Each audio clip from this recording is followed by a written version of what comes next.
¿Cómo están? Gracias por acompañarnos. Este es el programa número 718 de Actualidad Impositiva. ¿Cómo estás, Andrés? ¿Qué tal, Rubén? Y recuerde, como siempre, www.actualidadimpositiva.com, la página en la que puede contactarse con nosotros, o también llamarnos al 4328-9600 y dejarnos su mensaje. Así es. Leonardo, ¿cómo andás? Hola, ¿qué tal? ¿Cómo les va? ¿Todo ¿Cómo bien? andan? Muy bien. ¿Cuántos fallos tenés hoy? Tengo 2 fallos muy interesantes. Fantástico, como siempre. Como siempre, siempre tenemos un... Pablo, ¿cómo andás? ¿Cómo estás? ¿Todo bien? Bien, bien. ¿Ustedes? Andamos con prórrogas y cosas... Por suerte. Hoy tenemos muchas novedades, ¿eh? Sí, muchas noticias realmente interesantes. Bueno, ¿qué hacemos, Andrés? ¿Qué decís? Bueno, vamos a los principales temas del programa de hoy. Eficiencia, mayor actividad, inflación. La recaudación de AFIP no deja de batir récords. Ley de concursos y quiebras, las recientes modificaciones dan más facultades a los trabajadores.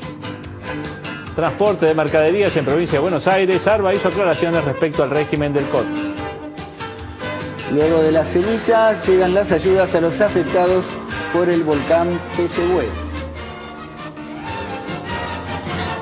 Prórrogas esperadas. A último momento la AFIP dispuso la prórroga del vencimiento de distintos regímenes.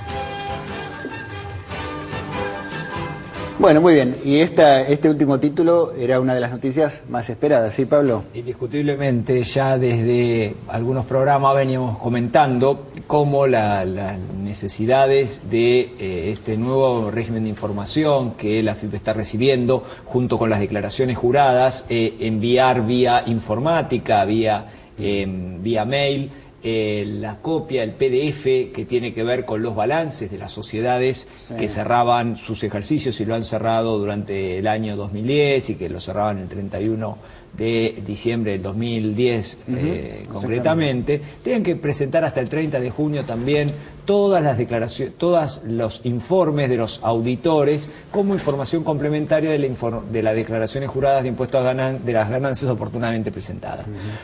Aparentemente existieron algunos inconvenientes con la página de AFIP al momento del traslado de los datos vía informática y esto generó que en forma inteligente la AFIP dispusiera una prórroga.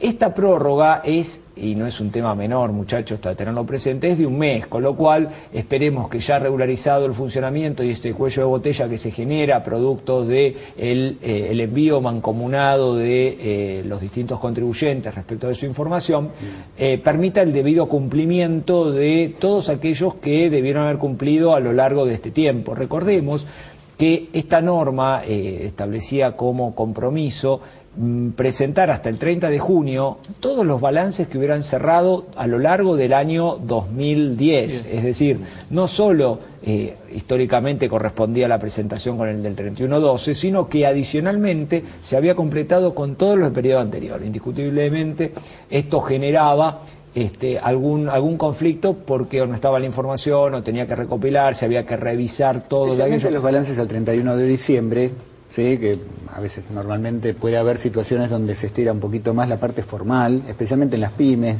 donde no hay terceros, digamos, que asistan a las asambleas, etcétera, etcétera. De la mano de esto, cuidado a tener presente que también se prorroga el nuevo régimen de información que se había dado a conocer semanas atrás respecto de precios de transferencia. También se produce la prórroga de este cumplimiento que venía de la mano y que habíamos mencionado en este programa. Y también de la locación de inmuebles, incluso uno de los regímenes se prorroga hasta el 1 de enero del 2012, ¿no? Y digamos, también aclaremos, Pablo, para ser justos con la gente de AFIP, no solo hubo algún tema de transferencia de datos en el tema de los balances PDF, sino que en realidad todas las organizaciones profesionales y de los distintos ámbitos, lo hemos hecho nosotros también desde aquí, Colegio de Graduados, Consejo Profesional, Federaciones, todos habían pedido esta prórroga y la AFIP la evaluó y dijo que sí, incluso yo creo que más generosamente de lo que se planteaba.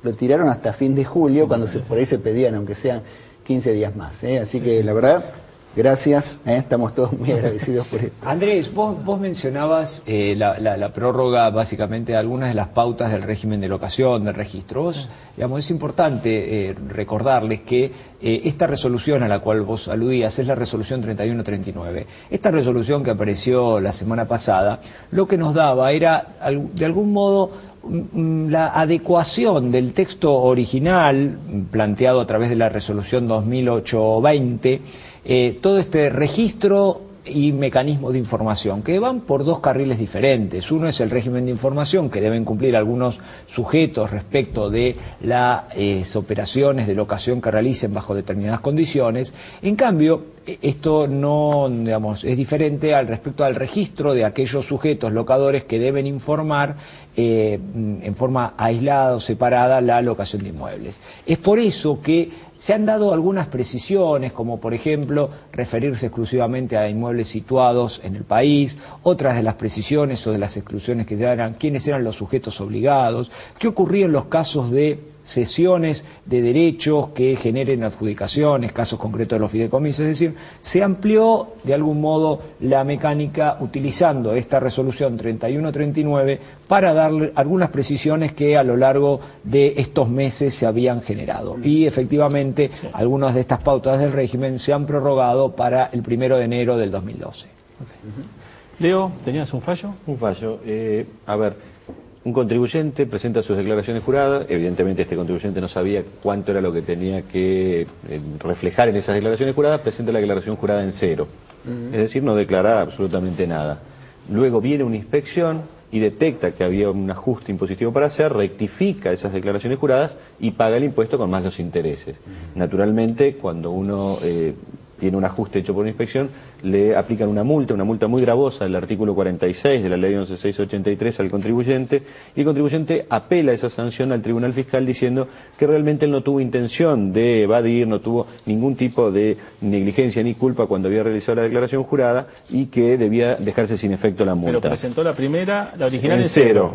Presentó la primera declaración jurada en cero y luego rectificó con motivo incluso de una inspección, no espontáneamente, ni siquiera espontáneamente. Pero cero es que no presentó nada. No hice nada, no vendí, no hice nada. Exactamente. ¿No? ¿Qué dice el Tribunal Fiscal en una sentencia del 1 de noviembre del 2010? Gallini, Mario Pablo, en la Sala B del Tribunal Fiscal, corresponde confirmar la sanción que aplica la AFIP. ¿Por qué corresponde? Porque se considera que hubo intención. Si uno presenta una declaración jurada en cero, sabiendo o a sabiendas de que tendría que haber presentado con un impuesto a pagar, y no lo hace, ni siquiera espontáneamente, porque tuvo que venir una inspección, detectar esa falta de pago del impuesto, ese hecho de que vino la inspección y que detectó la falta de pago del impuesto, genera que esa infracción sea una infracción, digamos, de tipo doloso. A ver, yo pregunto, ¿no?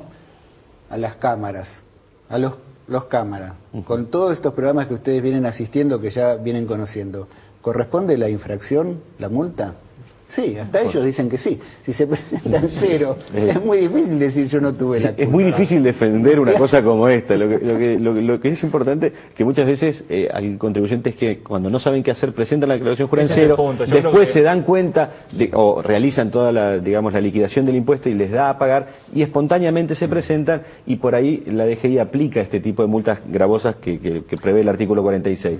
Pero si vino una inspección y la detectó, es indefendible la situación. Yo creo, Leo, que sirve, ¿sabes para qué, Pablo? No sé si, supongo que estarás de acuerdo, para alertar muchas veces esto de decir, vence, pero quizás no realmente por tener una actitud dolosa, ¿no? De decir, vence, todavía no tengo los datos, no está el balance terminado, lo presento así para cumplir, para no tener la multa y después... Te agrego algo, porque muchas veces esta presentación de la declaración jurada en cero se da para evitar una multa formal por la no presentación de la declaración jurada. Y después es mucho más caro, es preferible esperar un poco, pagar la multa formal y hacer bien la liquidación del impuesto para no tener una multa tan cara, digamos. Sí, como vos decís, yo creo que es importante tenerlo en cuenta, que esto sea un llamado de atención para todos aquellos que quieran presentar declaraciones juradas en cero, cuando en realidad saben, quizás no tengan el dato exacto, pero saben que no va a ser cero, no es conveniente presentarlo. Es mejor, esperar y hacerlo como corresponde y como la ley dice. Sí. Y decíamos en los títulos que no sabemos si es por mayor actividad, o se dice que no es si es por mayor actividad, si es por inflación, si es por eficiencia del fisco. Lo cierto es que la recaudación impositiva sigue batiendo récords desde hace años, que ya nos está acostumbrando todos los meses que la recaudación... Ya no es noticia. Vos sabés que yo buscaba en los diarios de estos días y ya la noticia de recaudación de 11.000 millones de dólares está en suplementos económicos, página 4 o 5, cuanto antes era tapa. No sé si será porque hay época de elecciones y algunos no lo quieren mostrar, pero la verdad es que ha dejado de ser novedad. Nosotros estamos hace 17 años. En algún momento decíamos la recaudación baja, está igual, y cuando subía realmente celebrábamos como una gran noticia. Mirá, ha dejado de ser noticia ya, ¿no? Perdón que te interrumpa, Rubén, pero creo que el tema que planteaba Andrés de algunos efectos correctores que puedan existir, digamos, desconozco en detalle la conformación, pero hay uno que siempre me preocupó y es el vinculado a la inflación.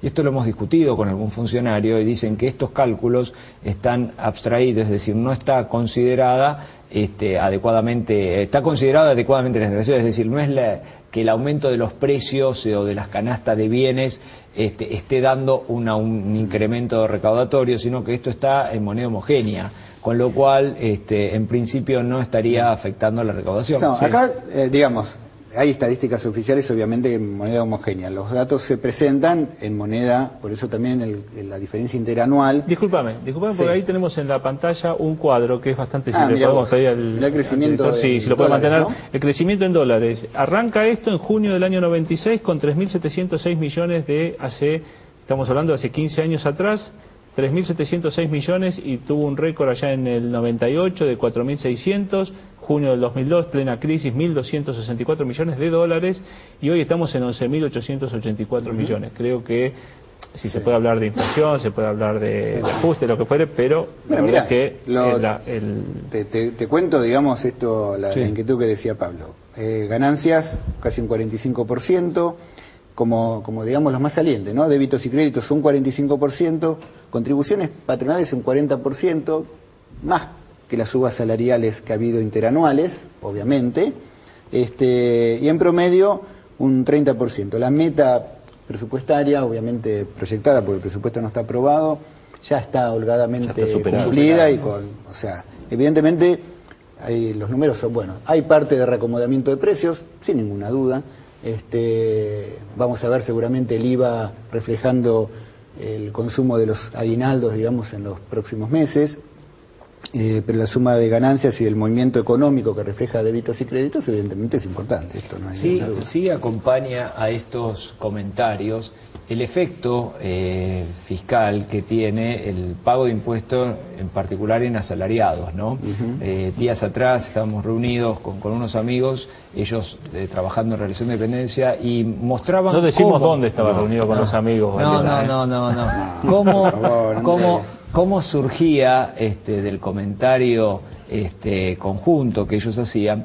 Cómo les impacta, y nos impacta a todos, quizás algunos ya lo tenemos más asumidos que otros, el monto de las deducciones, y que a pesar de todos los retoques, los recálculos que se han hecho de deducciones especiales, de la cuarta categoría, el efecto en las remuneraciones sigue siendo muy importante en el impuesto a las ganancias. Es decir, las retenciones que por impuestos sufren determinados niveles de ingresos es sustancial. ¿Esto a qué nos lleva, de algún modo? A que todos los valores mínimos y eventualmente las escalas de la ley de impuesto a las ganancias tendrían que ser revisadas, porque eso sí va de la mano de los precios. Es decir, cuando se dan los aumentos salariales, el impacto que esto tiene en los sueldos es más que significativo, y el aumento salarial se da producto de acomodamientos necesarios de precio, y esto no va de la mano efectivamente de los cálculos de las bases y de los mínimos imponibles y deducciones. Pasa que la actualización de los mínimos es mucho más lenta que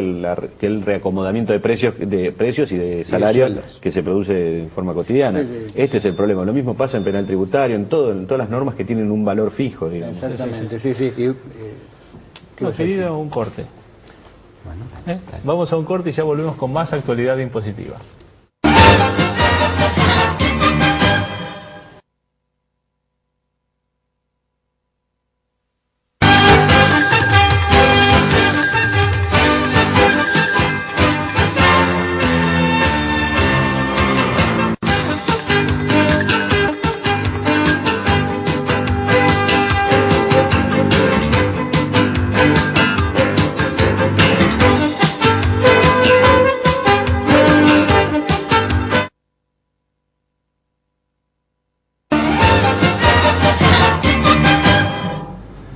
Continuamos en Actualidad Impositiva. Recuerde, 4328.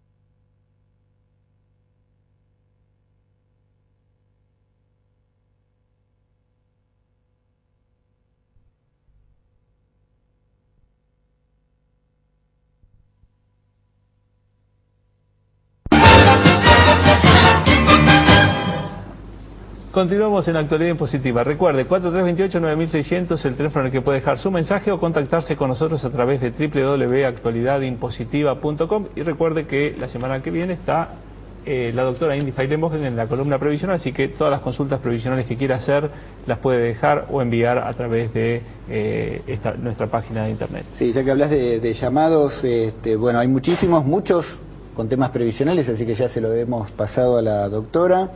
Rescato algunos, digamos, agradecemos todos. Dice, buenas tardes, soy pensionado. Quisiera saber si en los medicamentos tenemos que pagar el IVA como lo estamos pagando. Nora de Palomar, muchas gracias. Sí, o sea, no hay nada especial según la calidad del sujeto. Los medicamentos gozan de una exención. No está pagando el IVA como si estuviera comprando otra cosa, porque tiene menos carga de impuestos, pero la tiene. Y no hay, digamos, una excepción por ser pensionado o por gozar de algún otro estatus, digamos, personal. Quisiera saber cómo se hace para comprar el televisor digital por ANSES PAMI. Bueno, eso no. Creo que tiene que ir directamente al lugar que lo venden. Sí.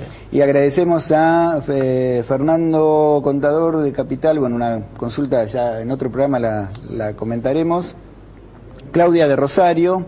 ¿Te acuerdas que habías comentado de un monotributista, alguien que tenía que ceder un cuarto inmueble para no quedar excluido del régimen simplificado? Bueno, agradece la respuesta, dice que el hijo del contribuyente va a estar muy feliz con la respuesta y agradece mucho, así que bueno, gracias. Bueno, habíamos comentado el tema de la recaudación y vos querías decir algo, Marcheski. No, él, bueno, qué sé yo, si me lo decís así, lo digo. Un estudio privado que dice cuál es el día libre de impuestos. Esto quiere decir calculando cuál es la carga que cada uno de nosotros tiene que pagar a nivel nacional, provincial, municipal. Los viernes no son días libres de impuestos. Los viernes no son días libres de impuestos.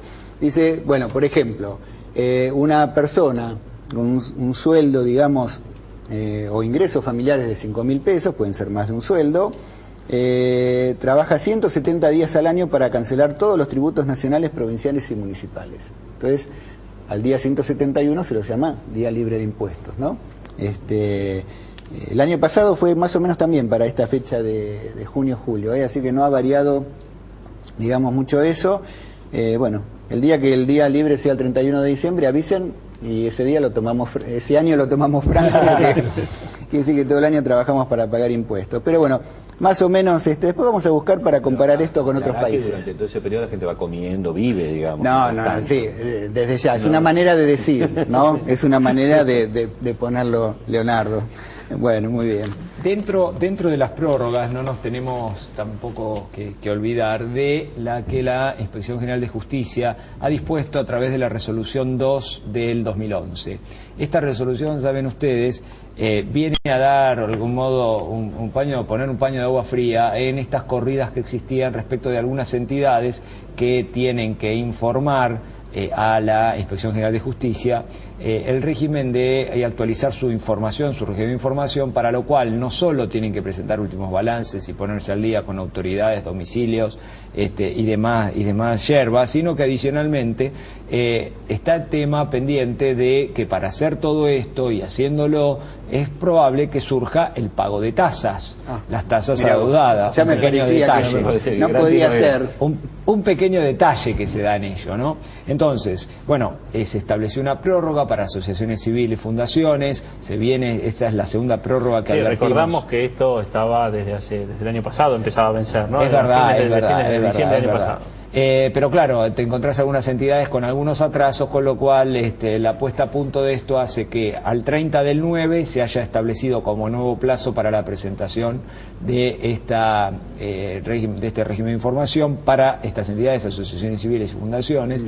En cambio, para los casos de sociedades comerciales, esta fecha es del 30 de noviembre, con lo cual algún plazo adicional para completarlo. ¿Hay algún plan de pagos en la IGJ para las tasas? Bueno, esto lo hemos comentado en este programa ya el año pasado cuando apareció este régimen.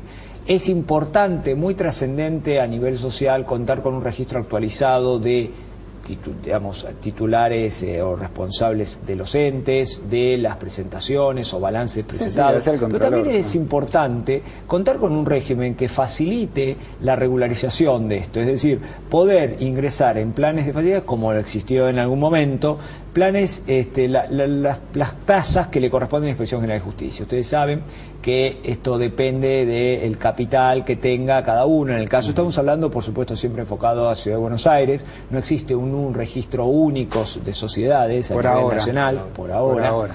Pero esto sería importante, contar con la posibilidad de facilitarle, porque no da lo mismo abonar en su totalidad que tener un plan de cuota medianamente razonable para esto, ¿no? Me da la impresión que quizás sea un tema operativo, ¿no? Hay que ver si está en condiciones, si tiene la estructura la Inspección General de Justicia para tener un sistema para administrar un plan de pagos.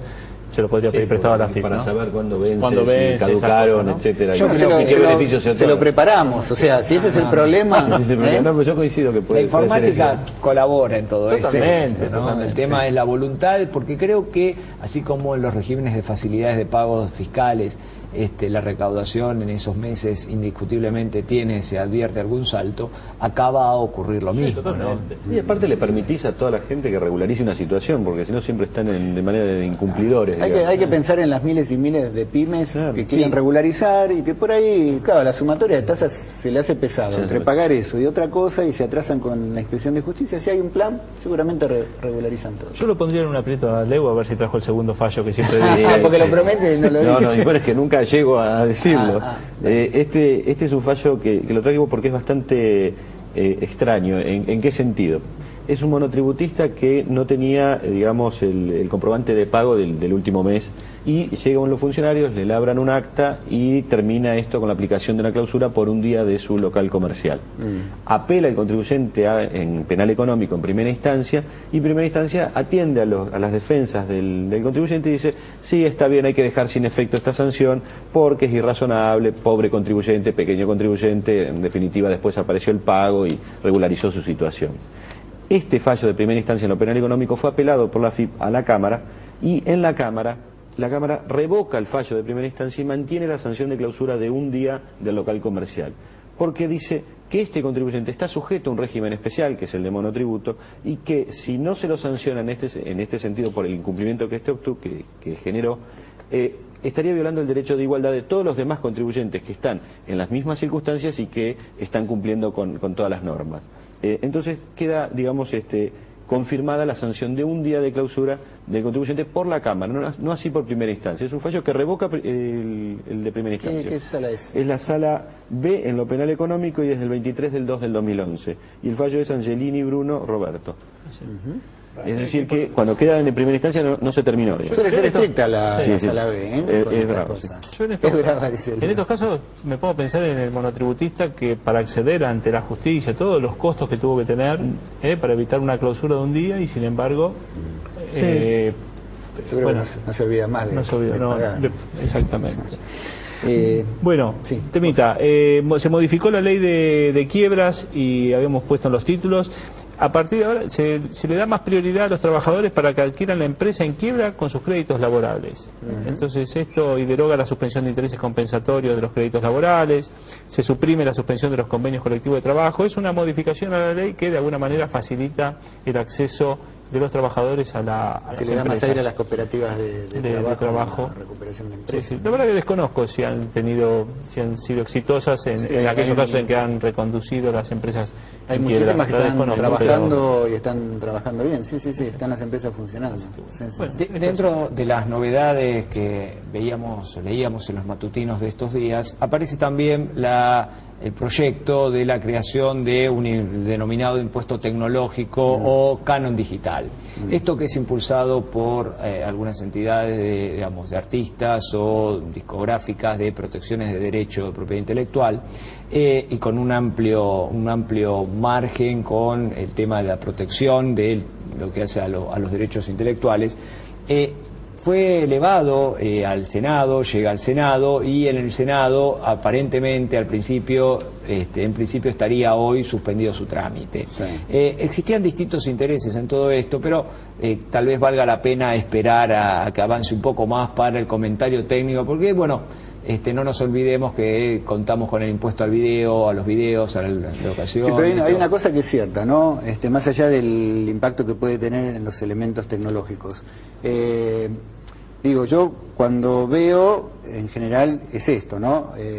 Pueden aumentar los productos. Ahora, del otro lado están los autores y están los derechos de autor, que no están resguardados en absoluto con la cantidad de copias que se hacen, digamos, hoy piratas, decir, las copias piratas. Sí, digamos, con cualquier elemento que hoy está a mano. Y la verdad es que hay preocupación por eso a niveles oficiales, de todo tipo, tanto en lo que hace a cine como lo que hace a autores, música, lo que sea, de ver cómo se hace, de qué manera, con todos estos nuevos instrumentos tecnológicos, se hace para tratar de proteger el derecho de autor, no para encarecer ni para prohibir, digamos, que circule la información, pero por lo menos para proteger de alguna manera y que el autor tenga ingresos. En realidad lo que va a generar una cosa como esta es mayor control sobre determinado sector de la economía. Además se van a tener que, digamos, hay muchos hoy sitios, por ejemplo en internet, que no son legales, que se tendrían que legalizar, digamos, para poder... Sí, porque estarían incumpliendo con una normativa que le generaría una sanción. Entonces todo empieza a tener un poco más de cuidado cuando hacen las cosas. Bueno, hay sanciones... Ustedes están comentando estrictamente los motivos por el cual el proyecto fue frenado y en virtud a la importancia que todo esto tiene, se ha decidido analizar adecuadamente su funcionamiento. Bueno, muy bien. Si yo les digo, recorte de gastos, suba de impuestos, sube el IVA, se echan 150.000 empleados y se privatizan todas las empresas del Estado. El FMI está trabajando. Grecia. Pero parece, ¿no?, que uno habla de hace un tiempo acá. Ahora, lo gracioso, lo trágico de todo esto es que en general esto se dijo, qué suerte para el mundo, el Parlamento de Grecia aprobó esto, y nadie dijo, pobres griegos. ¿No? Nosotros ya lo que sabemos. Se le viene encima, ya la conocemos esta, ¿no? Sí. Andrés. Habíamos puesto en los títulos, se prorrogó hasta el 31 de julio la entrada en vigencia de las modificaciones del COT en la provincia de Buenos Aires. Sé que vieron que el COT ahora hay que pedirlo antes de la salida del producto. Bueno, esto se prorrogó hasta el 31 de julio, con lo cual comienza a correr a partir del 1 de agosto próximo. Bueno, muy bien. ¿Tenemos algo más de tiempo? ¿Un minuto? Un minuto. Bueno, ARBA. ¿Se acuerdan cuando ese satélite hecho por argentinos que salió en Estados Unidos se despegó, digamos, hará un mes, no sé cuánto fue? Lo iban a poner en órbita. Bueno, todos contentos, ahí va el satélite argentino y la verdad que es un gran logro de los científicos argentinos. Bueno, ARBA lo va a usar desde ese satélite, digamos, va a poder medir, dice, hasta la sombra para saber las alturas de los edificios. Así que detrás de este adelanto tecnológico, de esta buena noticia, viene ARBA atrás a medir, digamos, las propiedades. Así que bueno, muy interesante. Nos vamos, nos tenemos que ir. ¿Listo? Gracias por habernos acompañado. Gracias a ustedes. Nos vemos dentro de 7 días con más Actualidad Impositiva. Chao.